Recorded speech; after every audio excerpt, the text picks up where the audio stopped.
سلام و صد سلام به شما دوستان خوب خودم، ساکنان اقلیم رنج، هموطنای گلم که در ایران هر روز با یه چشمه جدید از جنگولک بازی‌های این آخوندها مواجه میشید. آقا از در و دیوار این مملکت مرگ میباره. پر کردن همه تهران و از بنر و لید اسکرین و پوستر که آی سرش رفت تهش برگشت، حججی مدافع حرم. بابا وا بدید خفمون کردید آخه. سر این یارو شده نوندونی یه مش آخوند پاسدار مفخور. ولی خوشم میاد دیگه هناشون رنگی نداره. ملت خوب دست اینا رو خوندن. آقا اصلا من هیچی نمیگم. ببینیم این خانم هموطن از قلب تهران چی میگه. که اگه این شهادت خوبه، اگه این شهادت برای انسانیته، برای ایرانه، چرا چند تا الان برادرای لاریجانی چرا یه دونه از اینا نمیرن که شهید بشن؟ چرا پسرای آقای خامنه ای نمیرن شهید بشن؟ چرا پسرای مسئولین نمیرن شهید بشن؟ چرا علما و آخوندهای حوزه علمیه قم نمیرن شهید بشن؟ چرا اونا نمیرن سرشون بریده بشه؟ چرا تا الان نشده یه دونه مداح حکومتی رو سرش اونجا ببرن برای ما بیارن؟ یا چرا نشده که پسر سعید حدادیان سرشو ببرن، آقای پناهیان سرشو ببرن؟ چرا هیچ وقت هم مداحای ما سرشون بریده نمیشه؟ هیچ کدوم نمیرن آقازاده ها و مداحا و آخوندا برای مدافعان حرمشون؟ چرا فقط جوونای مردم رو میفرستن؟ بزن بارا که دین را دام کردن، شکار خلق و سید خان کردن. بزن باران خدا بازی چی شد که با آن کس بدن گناه کردن. بزن باران به نام هرچی خوبیست به زیر آوار بای بای. طالقان 24 نفر، قم 18 نفر، جرجان 12، نیشابور 8، ری 7، توس 5، همدان 4، سبزوار 2، اصفهان 1، کرمان 1، قزوین 1، حومه قم 1 نفر. این لیستی رو که خوندم نه لیست سهمیه کنکور سراسریه، نه لیست برندگان لاتاری گرین کارت آمریکاست. این لیست یکی از جدیدترین دغل‌بازی‌های آخوندهاست که تو کتاب‌های دینی امسال مدرسه ها چاپ شده و با دجالگری نوشتن نشان دهنده تعداد یاران امام زمان از هر شهره. اما نکته قابل تأمل اینه که از یزد کسی داخل این لیست نیست. پس شیخ محمد یزدی و مصباح یزدی جزو یاران امام زمان نیستن. واقعا شرم‌آوره. مثل اینکه از شیراز هم کسی داخل این لیست نیست.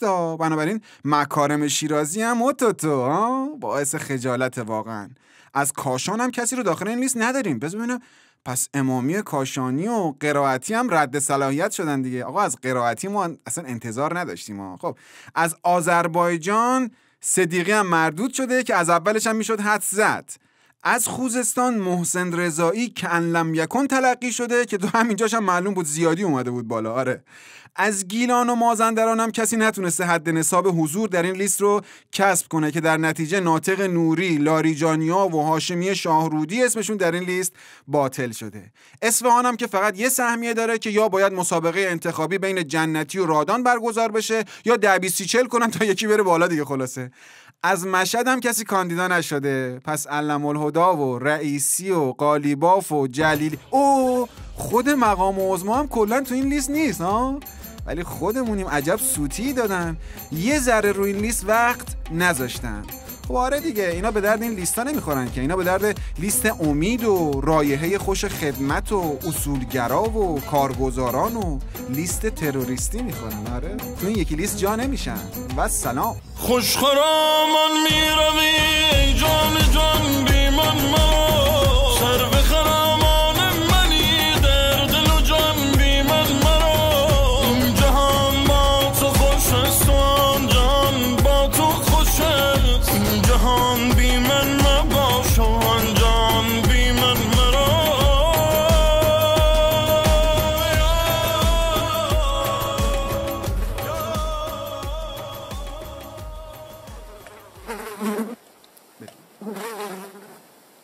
آقا باز شما این پنجره های استودیو رو باز گذاشتیم، مگس اومده توها. بله میگفتم این غربی ها هم برو اون بر دیگه. دیگه صدات میره تو میکروفون. بله داشتم میگفتم این غربی‌ها هم یه چیزشون میشه ها، بیکار و علافن، بعد میشینن دور هم سبزی پاک میکنن و درباره سپاه پاسداران شایعه درست میکنن که چی؟ آره سپاه موشک داره، موشکاش هم با مقاصد تروریستی و خطرناک میسازه. این شایعات چیه میسازین شما آخه؟ سپاه و موشک، سپاه و بالستیک، آخه با عقل جور در میاد؟ ای بابا این مگسم بیخیال نمیشه. حالا برفرض محالم که گیریم سپاه موشک داشته باشه، تروریستی و خطرناک که نیستن که آخه. 4 تا دونه موشک صلح میزن، فقط هم جهت مقاصد تدافعی استفاده میشن. باور ندارین؟ ای بابا پس واسه یه مثال براتون بزنم، البته اگه این مگس مزاحم بذاره. ببین مثلا همین چند روز پیش سپاه چند تا موشک صلح‌آمیز از زیرزمینشون در آوردن و از مرز غربی کشور شلیک کردن به سمت چند تا روستا تو کردستان عراق. بعد تو اون روستا هم چند تا از شاهدان عینی لحظاتی قبل از اینکه زیر این موشک‌ها له و لورده بشن برامون پیام فرستادن که این موشک‌ها انقدر صلح‌آمیزن که آدم دلش میخواد بپره بغلشون کنه، ماچشون کنه. مگس آقا اون مگس کش تدافعی رو برده بیار، این ویز ویزت میخوام به صورت صلح‌آمیز از بین ببرم. بیا جلو این مگس کش صلح‌آمیزه. بیا نفرین به جنگ، نفرین به ظلم، دنیا که دنیا نیست زندونه. سلام به صلح، سلام به عشق، بی عشق از دنیا چی میمونه؟ اینا رو بی خیال اصلا. بذارن یه خبر خوب بهتون بدم، مخصوصا به اونایی که مؤسسات مالی در پیتی اموال و پولاشونو بالا کشیدن یه آبم روش. سخنگوی فراکسیون امید مجلس آخوندی گفته که مقرر شد جلسات مشترک و متعدد زیادی رو برای حل مشکلات سپرده‌گذاران کاسپین بین سه قوه برگزار کنن. آقا دیگه خیالتون راحت، دیگه پاشین برین خونه هاتون بشینین تا مسئولین یه 20 تا جلسه مشترک برگزار کنن تا شما به پولتون برسیم. اجازه بدین یه سری هم به این جلسات مشترک بزنیم ببینیم چطوریاست. آقا اینقدر موز نخور، پرتقالم بخور آخه. گلابی هم که هست، چرا همش تو موز میخوری تو؟ خب آقایون لطفاً سکوت رو رعایت کنیم ببینیم چه گلی ببخشید چه تصمیم مشترکی باز بگیریم. آقای قوه مجریه شما بفرمایید. ما معتقدیم که باید مشکل سپرده‌گذاران مالباخته حل بشه. بله دستون درد نکنه، خسته نباشید. خب آقای قوه مقننه شما چه تصمیمی در این خصوص گرفتین؟ ما معتقدیم که باید مشکل سپرده‌گذاران مالباخته حل بشه. بله دست شما هم درد نکنه. آقا اینقدر موز نخور، سیستم گوارشیت هنگ میکنه ندید. خب شما آقای قوه قضاییه شما چه تصمیمی در این خصوص گرفتین؟ ما معتقدیم که باید مشکل سپرده‌گذاران مالباخته حل بشه.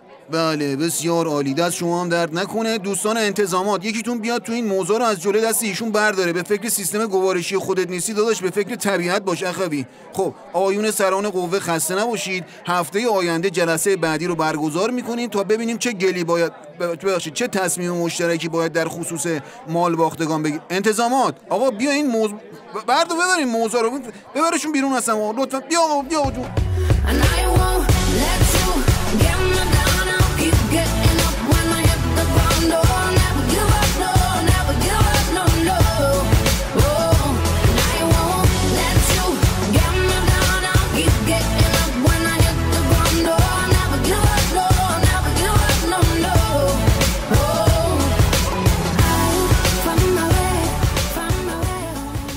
دادستان کشور رو اصلا دست کم نگیرینش، خیلی خفنه، یعنی کافیه اراده کنه. اگه بخواد مورچه های بالدار قاچاقچی جنوب مکزیک تا پنگوئنای جیببر قطب شمال رو هم تحت تعقیب قضایی قرار بده میده ها، تواناییشو داره، میکنه این کارو. حالا ببین همین چند سال پیشا یادم حکم جلب گوگوش رو به جرم تبانی علیه نظام صادر کرد و بعدش هم دادگاه غیابی و 6 سالم براش زندان برید. الان شما نگاه نکن گوگوش واسه خودش راست میگرده و تور و کنسرت دور دنیا و اینا میذاره، ایشون به قید وثیقه آزادن. بله پس چی فکر کردین؟ وگرنه مگه کسی میتونه از دست دادستان خفن کشور فرار کنه؟ یا اون مالک فیسبوک بود، چی بود اسمش؟ مارک زاکر اهل نت، نه مارک زوکر اهل نت، نمیدونم، حالا اسمش هر چی که بود، یه چیزی تو همین مایه ها، الان یادم نمیاد. ولی همین آدم و دادستان تهران 2 سال پیش پروندهشو فرستاد دادسرای بین‌الملل و حکم جلبش رو صادر کرد. به همین راحتی. هر جای دنیا که باشی مهم نیست، دادستان نظام پیدات میکنه و خفتتو میگیره. تو آخرین مورد خفن هم این هفته دادستان کشور علیه مدیر عامل تلگرام اعلام جرم کرد و پروندهش رو رجوع داد به دادسرای بین‌الملل تهران. یعنی هر کسی تو داخل مملکت بوده رو یه بار دستگیر و مجرم کردن، زدن تو کار خارجی‌ها. الان هم خبر رسیده که این عامل فسق و فجور تلگرامی متواری شده و یه جا خودشو مخفی کرده که وقت دادستان کشور پیداش نکنه. تازه 2-3 تا از سرورهای تلگرام هم گذاشته واسه فروش که اگه یه وقت دستگیرش کردن لااقل 2000 داشته باشه وثیقه بذاره بیاد بیرون. والا şuxi نداره که. دادستان کشورها خیلی خفنه. خیلی yakacaksan sen yak beni. Hadi aşk beni çağır da yanına. Kedi gibi sokulayım sıcağına. Beni sar sarmala sonra. At kuytularına at emin. Hazırım razıyım dünden. Varım her şeyine senin ben. Beni korlara ver istersen. Yakacaksan sen yak beni. شاید باورتون نشه ولی این هفته از شبکه 2 برنامه استیج پخش میشد. البته یک کوچولو با استیج شبکه من و تو فرق داشته، یک کوچولو البته، وگرنه استیج که همون استیج بود. با این تفاوت که به جای خواننده محبوب نسل جوان جوجه مده‌های روزخون با هم مسابقه میدادن و البته به جای داوراش هم حاج آقا یارقلی و سردار مارقلی و حاجی دارقلی داوراش بودن. همین، فقط فرقش همین بود، وگرنه استیج همون استیج بود. استیج مداحی. خب اخوی خودتون رو معرفی کنین. من حاج جعفر روزخانی هستم، 35 ساله از مرکز. خب بفرمایید امروز برامون چه کاری رو آماده کردین؟ امروز یه کار ولایی تو سبک مقاومتی میخوام بخونم، امیدوارم مورد توجه شما و شنوندگان عزیز قرار بگیره. بله خب منتظریم که بشنویم. کانادا منتظر ماست، بیا تا برویم، ژن خوبم که مهیاست، بیا تا برویم، پورشه داریم که نداریم، حسابم فول است، حاج آقا پشت سر ماست، بیا تا برویم، قیمت روز گران است، شبی 10 میلیون، بانک سوئیس سر راه است، بیا تا برویم. احسنت تحریراتو دوست داشتم، البته کاپی هم کرده بودی ها، اما اینجور که معلومه ژن خوبی هم داری و به خاطر همین دوستت دارم که تو مرحله بعدی هم ببینمت. آره جواب من به تو بله. بعد برنامه شماره کارتمو برات SMS میکنم که بیای ها. آفرین. هرچی میخوایی بگو یا هرچی میخوایی بکن، هرچی میخوایی بگو یا هرچی میخوایی بکن، اما ریاکاری مکن. می بخور من بر بسوزان، مردم آزاری مکن. می بخور من بر بسوزان، مردم آزاری مکن. ای بابا، یه تیم تو جام باشگاه‌های آسیا داشتیم که اونم 4 تا از الهلال عربستان خورد. فلزا جام پرید. حالا اینا به کنار، ما از دیروز تا حالا در به در داشتیم دنبال مقصر اصلی این باخت میگشتیم که یهو اینو پیداش کردیم. بریم سخن بزرگان این قسمت رو از زبان مداح اهل بیت عظمای میلیونی بگیر حاج سعید حدادیان بشنویم. زود عالم شودی نیست شه بازی با الهلال الهی، نتیجهش باز برد پرسپولیس. رودا کنده زاغی یالا لینا.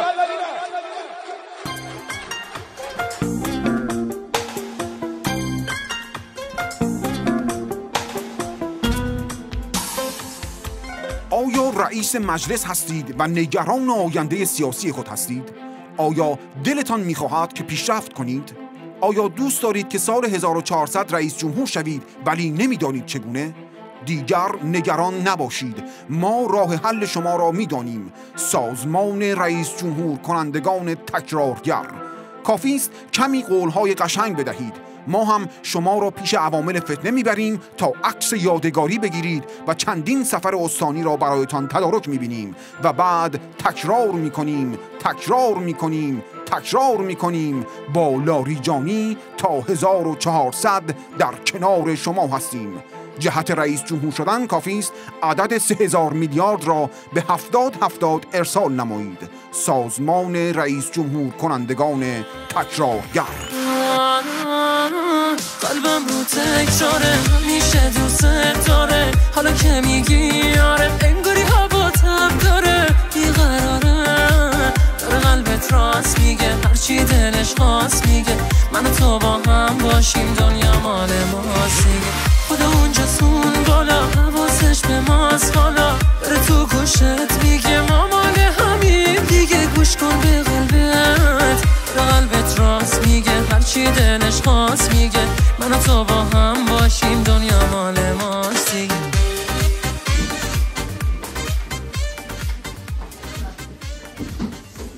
خب بچه ها دیگه بشینین پشت نیمکتاتون، میخوام دیکته امروز رو بگم. در کشور عربستان حقوق بشر وضعیت خیلی خرابی دارد و زنان کشور ما نسبت به زنان عربستان وضعیت خیلی بهتری دارند. برای مثال در عربستان زنان حق رأی ندارند، اما در ایران به زنان اجازه داده می شود که رأی بدهند. آقا اجازه پارسال به زنهای عربستانی اجازه دادن تو انتخابات شرکت کنن ها؟ راست میگی؟ خب نداره، ولی خب ما بازم حقوق بشرمون از اونا بهتره. بنویسین در عربستان وضعیت حقوق بشر خیلی خراب است و زنان اجازه ورود به استادیوم را ندارند. آقا اجازه ببخشید، ماه پیش عربستان مجوز حضور زنان تو استادیوم رو صادر کرده، البته تو ایران هنوز ممنونه. واقعا؟ چه جالب، خبر نداشتم. اب نداره، ولی ما همچنان حقوق بشرمون از اونا بهتره. ببینید در عربستان اوضاع حقوق بشر خیلی خراب است، زنان حتی اجازه رانندگی هم ندارند. آقا اجازه دیشب اجازه رانندگی زنان عربستانی هم دستور داده شد، البته تو ایران زنان اجازه دوچرخه سواری ندارن هنوزا. خب ببینم محمدی، اصلا تو چرا اینقدر وسط کلاس دیکته حرف میزنی ها؟ فردا با اولیات بیا مدرسه ببینم چرا این گوشی تو از دستت نمیگیرن، همش تو این تلگرام داری اخبار حقوق بشر رو دنبال میکنی ها. واقعا که سر تو برگت باشه آخه.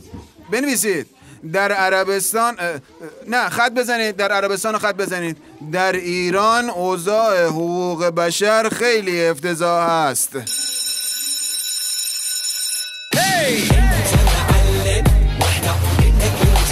معلم نسكت وانت موجود ما نرضى نتكلم، نسكت وانت موجود ما نرضى نتكلم.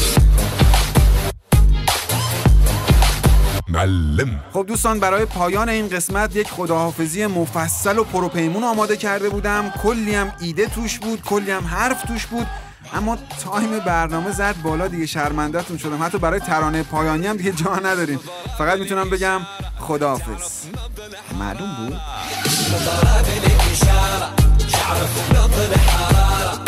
انت في الحب عبارة تخلي العقل حيارة، انت